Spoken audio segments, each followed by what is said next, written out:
This video guide will give an overview of fundamental rights and discuss the exceptions to these rights in certain circumstances. Part 3 of the Indian Constitution, encompassing Article 12 to 35, is dedicated to fundamental rights. These rights are crucial for protecting individual freedoms and ensuring a just society.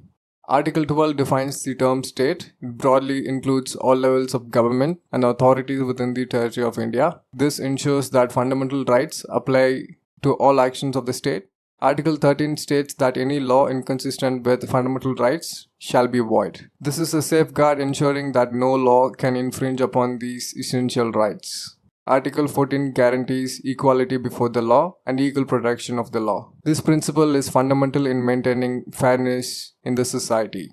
Article 15 prohibits discrimination on grounds of religion, race, caste, sex, or place of birth. It ensures that every individual is treated equally.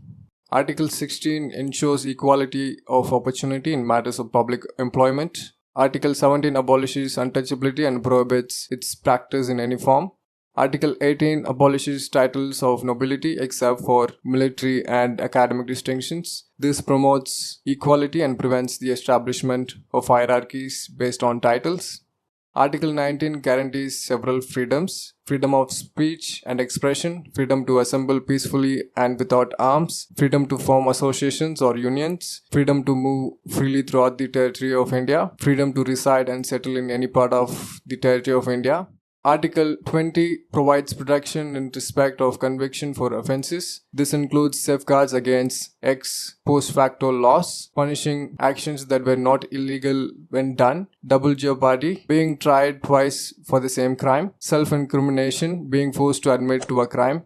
Article 21 ensures the protection of life and personal liberty. Recently, the Supreme Court has also included the right against climate change under Article 21. Article 22 provides protection against arbitrary arrest and detention, safeguarding individual freedoms. Article 23 prohibits human trafficking and forced labor, ensuring the dignity and freedom of individuals. Article 24 prohibits the employment of children below the age of 14 in hazardous occupations, protecting their right to a safe and healthy childhood. Article 25 ensures freedom of conscience and the free profession, practice and propagation of religion. Article 26 guarantees the freedom to manage religious affairs independently. Article 27 provides freedom from payment of taxes for the promotion of any particular religion. Article 28 grants freedom regarding attendance at religious institution or worship in certain educational institutions. Article 29 protects the interests of minorities, ensuring they can preserve their culture and identity. Article 30 allows minorities to establish and administer their educational institutions. Article 31, which guaranteed the right to property, has been repealed and replaced by Article 300A, stating that no person shall be deprived of property except by the authority of law. Article 32 provides remedies for enforcement of rights conferred by this part. This includes the power to issue writs, such as habeas corpus, to release a person who has been detained unlawfully; mandamus, to direct a public official or entity to perform a duty they are refusing to perform; prohibition, to stop a lower court from exceeding its jurisdiction; certiorari, to transfer a case from a lower court to a higher court for review; quo warranto, to challenge a person's right to hold a public office. Article 33 allows Parliament to modify the application of fundamental rights to members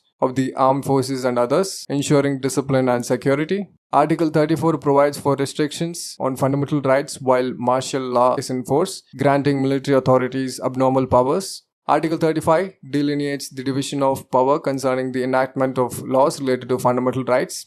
Fundamental rights are not absolute in nature and can have reasonable restrictions. These restrictions can be imposed on grounds such as sovereignty and integrity of India, security of the state, friendly relations with foreign states, public order, decency or morality, contempt of court, defamation, incitement to an offense. On top of that, certain rights are only available to citizens. These include Article 15, 16, 19, 29 and 30. Meanwhile, Article 14, 20, 21, 21A, 22, 23, 24, 25, 26, 27 and 28 are available to both citizens and foreigners, except enemy aliens. Exceptions during national emergency. Under Article 352, the President can declare a national emergency in cases of war, external aggression, or armed rebellion. During such a period, Article 358 automatically suspends the rights guaranteed under Article 19, allowing the state to impose restrictions on freedoms like speech, assembly, and movement. Article 359, however, stipulates that while fundamental rights are not entirely suspended, their enforcement can be restricted. Notably, Articles 20 and 21, which protect against arbitrary conviction and ensure life and personal liberty, remain enforceable even during a national emergency. Exceptions during President's rule. President's rule under Article 356 can be proclaimed if a state government fails to function according to constitutional provisions. Unlike a national emergency, President's rule does not impact fundamental rights. The rights remain intact and unaffected, ensuring that individuals in the state continue to enjoy their constitutional protections. Exceptions during martial law. Article 34 deals with the imposition of martial law, allowing military authorities to take over civil administrations in situations of extreme internal unrest or conflict. During martial law, certain fundamental rights can be restricted to restore order and stability. This article grants military authorities significant powers, which can lead to temporary suspension of rights like movement and assembly. Given the exceptions to fundamental rights during emergencies in the Indian Constitution, an important question arises. Should fundamental rights be absolute? What do you think? Let me know in the comments below.